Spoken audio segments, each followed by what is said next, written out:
बिस्मिल्लाहिर्रहमानिर्रहीम अस्सलाम वालेकुम। अमेरिका के इलेक्शन का रिजल्ट ऑलमोस्ट आ चुका है। इस वक्त जो बाइडन तकरीबन 264 सीट्स और ट्रंप उसके करीब भी नहीं आ पा रहे, लेकिन इस सूरत हाल में सिर्फ और सिर्फ एक स्टेट जीतनी है, जिसके बाद जो बाइडन नॉक कर रहे हैं नेक्स्ट प्रेसिडेंट के लिए। पाकिस्तानी भी काफ़ी खुश है, पाकिस्तान के साथ भारतीय भी बहुत ज़्यादा खुश है, लेकिन शायद इनको इदराक नहीं है पाकिस्तानियों को कि जो बाइडन पाकिस्तान की फौज आईएसआई से कितनी नफरत करता है, उसने आकर क्या नया एजेंडा लेकर आना है। और अरब ममालिक में इस वक्त इतना खौफ और पैनिक फैला हुआ है जिसकी इंतहा नहीं, और वो परेशान बैठे हैं कि अब उनके साथ होगा क्या, क्योंकि ट्रंप के साथ उनके मामला तय थे, ख़ास तौर पर मोहम्मद बिन सलमान के कशोगी के मामले पर।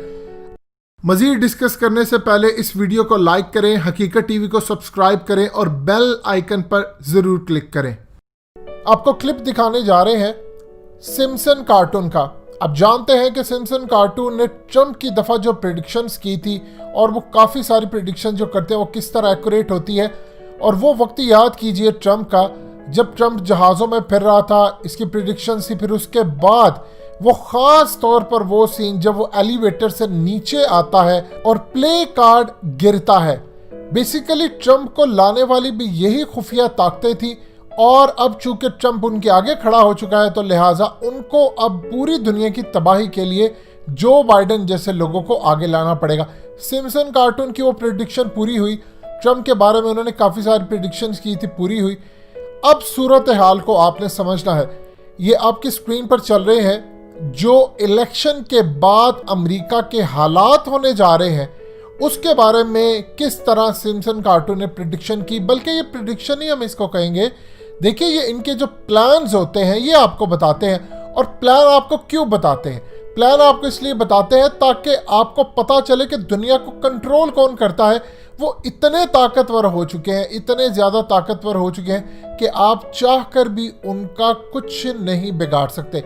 लिहाजा इस सूरत हाल को आप जहन में रखिएगा। ये दिखाते हैं कि 3 नवंबर का इलेक्शन होता है ट्रंप का और जो बाइडन का, और उसके अंदर जो कार्टून कैरेक्टर्स होते हैं वो आपस में गुफ्तगू करते हैं। उसको कहा जाता है कि तुम वोट कास्ट करने के लिए जाओ। लेकिन इसमें जो सबसे ज़्यादा हैरत अंगेज मामला सामने आता है कि इलेक्शन के बाद, देखिए इसको करीबन 2 महीने लगेंगे प्रेसिडेंट बनते, और उसके बाद वो पूरी तरह ओथ लेगा। लेकिन इस सूरत हाल के अंदर मामला बड़ा अजीबो गरीब सामने आता है कि ये आपके सामने जो मनाजिर चल रहे हैं ये बड़े अजीबो गरीब हैं। दिखाया जाता है कि इलेक्शन के बाद सूरत हाल क्या होती है। 3 घोड़े दौड़ते हुए आते हैं। एक के ऊपर लिखा है जंग, दूसरे के ऊपर लिखा है कहत, और तीसरे के ऊपर लिखा है वबा। फिर उसके बाद खौफनाक खौफ लेकर एक घोड़ा भी आता है। ये असल में तबाही है इलेक्शन के बाद जो आने वाली है, जो बाइडन के जरिए या जिसके जरिए भी उन्होंने लेकर आनी है। इसके अंदर दिखाया जा रहा है कि आपको कहत का सामना करना पड़ेगा, यानी पूरी दुनिया के अंदर अब कहत पड़ने वाला वो किस तरह वो आपको नजर आएगा। जंगें होने वाली हैं, और उसके अलावा वबा फैलने वाली है, चाहे वो कोरोना हो, चाहे वो दूसरा हो, या कोई और चीज़ हो। बहुत सारे लोगों को शायद इदराक नहीं है, लेकिन अब ये काम करने जा रहे हैं। और इसीलिए उन्होंने बताया है कि ये जो इलेक्शंस हैं, ये तमाम चीज़ें, ये सब एक फ्रॉड है और ये सब धोखा है। असल में उसके बाद तबाही सर पर आने वाली है। जो बाइडन के बारे में ज़रा समझ लें, जिनको पाकिस्तानी सपोर्ट कर रहे थे। उसामा ड्रामा हुआ, ये ट्रंप की सिर्फ हिम्मत है जिसने कहा था कि वो सब एक फ्रॉड था, झूठ था। ऐसा कुछ हुआ ही नहीं एबटाबाद के अंदर। जब एबटाबाद का ड्रामा हुआ तो याद रखिएगा जो बाइडन उस वक्त वाइस प्रेसिडेंट था, और जब ये सारा ड्रामा हुआ तो वो पाकिस्तान आता है, यूसुफ रजा गिलानी के साथ खड़ा होकर प्रेस कॉन्फ्रेंस करता है, और यहाँ पर कहता है, ओपनली बात करता है, और अनऑफिशियली जो ऑफ द रिकॉर्ड बात करता है वो क्या, वो भी आपको हकीकत टीवी बताएगा। ओपनली आकर कहता है कि आपके मुल्क के अंदर ये दहशतगर्द आकर बैठे रहते हैं और आपको पता नहीं चलता। फौज को अब कंट्रोल करे यूसुफ रजा गिलानी, और यूसुफ रजा गिलानी को ऑफ द रिकॉर्ड कहते हैं कि आपके बस की बात नहीं है कि आप पाकिस्तान की फौज को कंट्रोल करें। आप फौज को कंट्रोल करें ताकि अमेरिका आपको इलेक्शन जितवाने में साथ दे। और फिर ये शख्स कहता है कि अमेरिका ने आपको 5 साल इसलिए इक़्तिदार में लाने का फैसला किया, 5 साल नवाज शरीफ को, कि आप जब यहाँ पर आएंगे तो आकर फ़ौज को कंट्रोल करें और जो अहकामात अमेरिका से मिले उसको पूरा करें।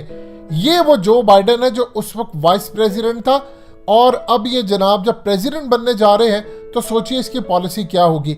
ये लोग जंगों के हामी हैं। इन्होंने अरब स्प्रिंग शुरू किया था। ये अरब स्प्रिंग की जो सारी कैंपेन चली थी इन जनाब की अप्रूवल से चली थी। इस वक्त जो सबसे ज़्यादा खौफ फैला हुआ है वो फैला हुआ है इस वक्त अमेरिका के बाद पूरी दुनिया के अंदर जहाँ खौफ फैला हुआ है मिडिल ईस्ट। मिडिल ईस्ट के अंदर जो सबसे ज़्यादा कंट्री जहाँ पर खौफ फैला है वह है सऊदी अरेबिया। देखिए खशोगी का जो मामला हुआ था उस पर मोहम्मद बिन सलमान के खिलाफ CIA ने रिपोर्ट दी थी। CIA ट्रंप के खिलाफ है, FBI ट्रंप के खिलाफ है, लेकिन वो सारी बाइडन के साथ है। अब इस सूरत हाल के अंदर उस वक्त ट्रंप ने सारे का सारा मामला दबा दिया, रिपोर्ट दबा दी। अब अरब कंट्रीज़ को सबसे बड़ी प्रॉब्लम यह है कि देखिए अरब कंट्रीज़ के अंदर अगर सऊदी अरेबिया का कोई इक़्तिदार ऊपर नीचे होता है तो मामला ख़राब होता है। ये जो शहजादों को मोहम्मद बिन सलमान ने गिरफ्तार किया था और उसके बाद जितने इनके शहजादे, चचा और ये अपने कज़न्स, इन सब का ताल्लुक CIA के साथ था और ये पुराने जो बाइडन के साथ अच्छे ताल्लुकात बनाकर इन्होंने रखे हुए थे।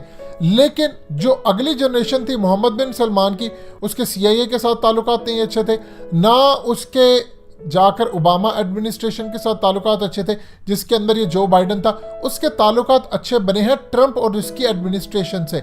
अब सूरत हाल ये है कि वापस वही एडमिनिस्ट्रेशन आने वाली है जो बाइडन की, और जो बाइडन की एडमिनिस्ट्रेशन आने के बाद जिनको इन्होंने गिरफ्तार किया है उनके कनेक्शन जो बाइडन के साथ है।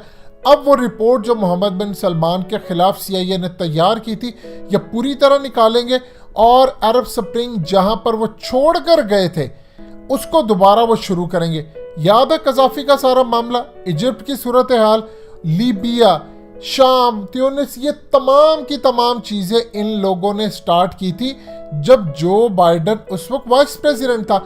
और वाइस प्रेसिडेंट ऑलमोस्ट प्रेसिडेंट ही होता है अमेरिका के अंदर, क्योंकि ओबामा ने कोई भी काम इनके मर्जी के बगैर नहीं किया था। अब चूंकि डायरेक्टली प्रेसिडेंट बना, इस्टेब्लिशमेंट का मोहरे हैं ये लोग, तो ये आकर वही करेंगे जो वो ट्रंप नहीं कर सका। देखिए ट्रंप ओपनली क्या बात कहता है, वो कहता है कि जी ये तो कोरोना ही नहीं है, यहाँ पर आया और मामला, और बिल्कुल ठीक बात कहता है। किस तरह उसने ओपनली 2 दिन पहले इलेक्शन कैंपेन से पहले कहता है यहाँ के डॉक्टर्स जाली सर्टिफिकेट लगाते हैं, बीमारी कोई और से मरता है लेकिन उसको जाहिर किया जाता है कोरोना के साथ। आप बताइए कि जो बाइडन ऐसी हरकत करेगा, सवाल ही पैदा नहीं होता। उसने तो ट्रंप के साथ अपनी डिबेट्स के अंदर काम ही सारा ये किया था कि कोरोना की वजह से सारी तबाही हुई है।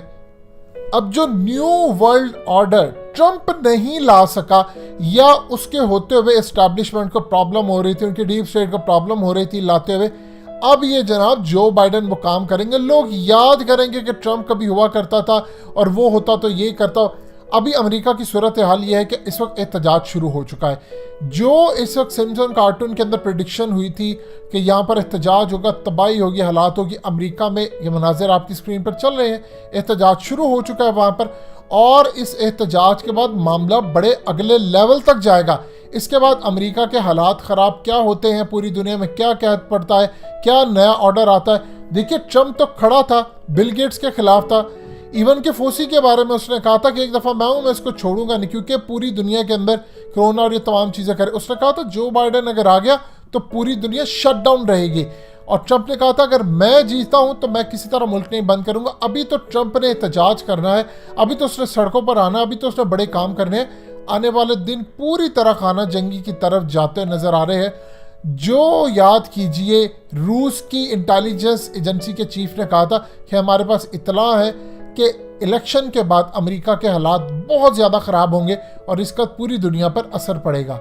दोस्तों हकीकत टीवी को सब्सक्राइब करना मत भूलिए, वीडियो को लाइक करें, शेयर करें और कमेंट सेक्शन में अपनी राय का इजहार ज़रूर करें।